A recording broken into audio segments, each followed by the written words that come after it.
welcome back to Shemsuniverse. So today, guys, we're going to discuss the 7th house in the astrology. So this shouldn't be as long as a video, guys, just because the 7th house more so just deals with one-on-one relationships. So it's a bit of a minimized sort of subject. It can go through the zodiac signs quite quickly. And if you guys do have any extra questions for me, just let me know in the comments, but I'm going to keep it pretty clear and concise on this one. For Aries, if you have Aries in the 7th house, what it comes down to is a power dynamic. You or your partner may be somebody who's overly fired up, overly emotional, overly angered. So you just want to watch out with one-on-one relationships, whether that be a marital or a business relationship. Just make sure that you view and understand your partner, whoever that is, how they're going to respond to certain behaviors or actions that you do. And it's really as simple as that to solve the problem in that house. For Taurus just is a matter of grounding and security. A lot of your relationships will be revolved around finding security, finding the right person, especially when it comes to being a suitable mate in regards to making sure that they have good compatibility with you. A lot of people that have Taurus in the 7th house they want to go for people that have more money than they do, or have a certain luxury or lifestyle that they want to then achieve. So just make sure that you're not doing it for strictly materialistic reasons. Actually get with somebody of substance and don't just do something for the sake of doing it, because that's not going to bring you any real fulfillment, and that's what the 7th house is there to teach you. As for Gemini needs somebody who can communicate very well. So if you have Gemini in the 7th house, that means you need to have communicative relationships. Whether that be through business, where you actually have a good team in which you make money with, make sure that you guys are cohesive in your communication. Or if you're dealing with a marital relationship, you just want to make sure that all of your problems are brought overboard. You can talk about and intellectualize your problems in a very detached way, and that's the only way you're going to be able to get through that. If you're not somebody who can do that naturally, then you're going to experience a lot of problems in the future. As for Cancer, we have Cancer now, which is a water sign. This is a bit of an inherited problem that's going to happen. So you may have grown up around your parents who may have argued a lot, or you're just around a family that doesn't have good relationship virtues. So what happens is, it's either you're going to inherit good virtues from your family or bad. I just gave you guys the negative example. So what's going to happen is you need to make sure that you're viewing your relationship from a strictly objective opinion by saying, is this healthy or is it not? Very binary. If you're looking at it and trying to reflect on what your parents have done, if you're a woman and you're saying, well, my dad did this to my mom, so all men are like this, or vice versa, a man saying, well, my mom did this, so all women are like this, that's where you're going to get into problems, and that's where you're not going to give an ideal partner a chance to actually succeed and be with you in a proper and healthy way. So that's the whole problem with Cancer, is that it brings forth that sort of problem. So you just need to watch out for that in the near future.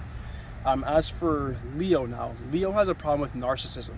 So if you have Leo in the 7th house, what's going to happen is either you yourself are going to be somebody who may be a bit self-withdrawn, like you might just look at yourself as this hidden treasure that you don't really discuss anything aside from yourself, or it might be the other way around. You may have somebody who just doesn't really notice you, doesn't give you that much attention, that much affection. Their concentration is strictly on themselves. The problem here is to really understand that you are somebody who needs to get through that relationship by setting clear boundaries, by understanding that there are people like that out there, and if you're that said person that's narcissistic, you need to get past that. For Virgo is all about criticism. So when you have Virgo in the 7th house, it has a lot to do with like being critical. Either you or your partner might be overly critical. So just watch out for using your words sparingly. Be very expressive in your devotion and your love for your said partner, and then that should really smooth things over. Virgo's not that big of a problem. Libra in the 7th house is a bit interesting. For one-on-one relationships, Libra is great because Libra is all about the measurements of being equal, of balancing everything. So Libra is probably the best sign to have in the 7th house, that I would argue, just simply because it's its own house and it brings forth the proper sort of ideology when it comes to relationships, by having a value exchange, by everything being balanced and everything being appropriate. Scorpio in the 7th house is okay as well. Surprisingly, Scorpio usually is always dark and negative and blah, blah, blah. In the 7th house, what it really does is it brings somebody who's very private, very selective of who they give their love to. So when you have Scorpio in the 7th house, you could be assured that whoever you actually do choose to have one-on-one relationship with is going to be somebody who's very important to you and somebody who actually has earned it. So my advice to anybody with Scorpio in the 7th house, just be very selective and who you're actually going to open your heart to. And if you actually do that to the right person, you will achieve a lot of great success with them when it comes to business and just when it comes to a general love life in a subjective way as well.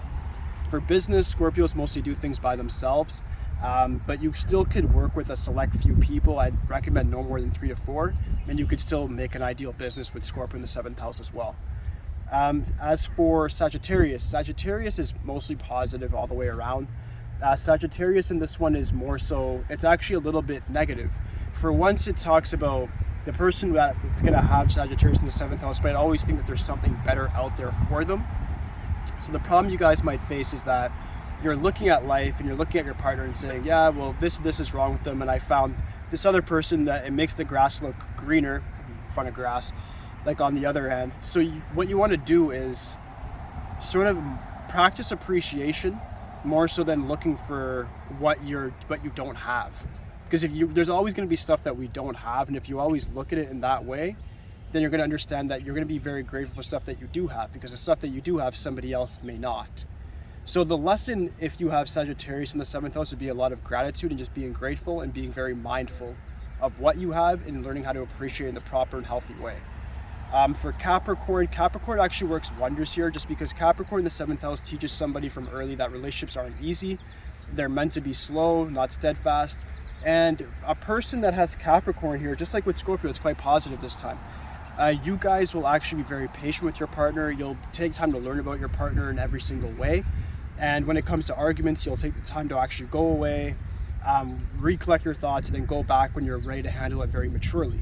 Saturn really brings that effect. So with your relationships, your relationship, if you have Capricorn, your 7th house, will be very, very mature. And you don't really have a lot to worry about when it comes to adultery and so forth. If that stuff does come into place, that just wasn't your ideal partner, but you will find that healthy relationship 100%. Aquarius is probably the worst to have in the 7th house. I'm so sorry to say this for anybody that has Aquarius here. But you guys are not meant for relationships. I'm really sorry to say this. Aquarius in the 7th house is all about divorce and going about it on your own.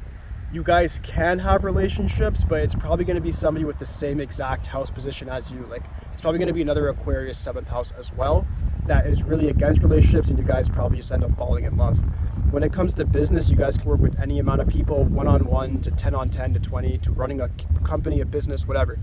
Because you guys are able to be so random. You guys are the darkness out of astrology. Scorpio's dark, Capricorn's dark, and Aquarius is very dark. And with that fixed air sign that you have, you're able to use your intellectual abilities and concentrate on something for long periods of time. If you guys do end up getting into a relationship, just understand that you might be a bit overbearing. You might have high expectations that the other person just simply can't meet. But if you can understand that they'll never really be able to meet certain expectations that you have, you might be able to just settle. I know it sounds really bad, but you guys' intellectual capacity is just so high that you need somebody on your level in order to be happy. I'll leave it at that. If you have any questions about that one, please just leave in the comments if you have it. I do have more information on it, but I don't want to overbear the whole video just with Aquarius by itself. Pisces is last. Pisces is quite interesting. If you have a Pisces, this is my one personally in the 7th house, what it gives is somebody who will meet a partner who's into artistic pursuits. It's really about being creative, having a sort of open mind when it comes to relationships, understanding that your relationship when you're a Pisces, because it's the last, it's always the final, it has so much emotional sort of karmic burdens that it brings with it. So it's not really about a burden, but a certain debt that you have to pay off. You're learning about everything to do with all the zodiac signs. So I'd say Pisces is like a mix of all of them. So what happens is you're going to be around somebody who you may have a lot of relationships or just very few at all. And what's going to happen is, like I said, you're going to meet somebody who's very artistic, very creative, but you're also going to be somebody who can heal other people or hurt other people very badly. So you need to be very sparing with your words, because either you can pierce very deep or you can heal somebody and uplift them and bring them to the pinnacle of their career. So you got to make sure of what your intentions are and be very mindful of that decision that you're making. But aside from that, that should conclude everything with all the signs when it comes to the 7th house. If you guys do have any questions whatsoever, just please let me know. It's one of my shorter videos just because it's just about one-on-one relationships in business and in intimacy. But if you have any questions, or if you know your partner's house and you just want to discuss that, just leave a comment for me, or send me, if it's really, really private, send me something on Instagram at Shemsuniverse 8.0, or email me at shemsuniverse@hotmail.com, and I'll be happy to help you out. Also, if you guys need any astrology readings, numerology readings, just please hit me up at Shemsuniverse 8.0. I'm fastest there. My email, I check quite frequently, but not as frequent as my Instagram. So hit me up at my email as well, like I said before, shemsuniverse@hotmail.com, and I'll help you out. But aside from that, guys, that will be it for today. I'll be back tomorrow with the 8th house, guys. Peace.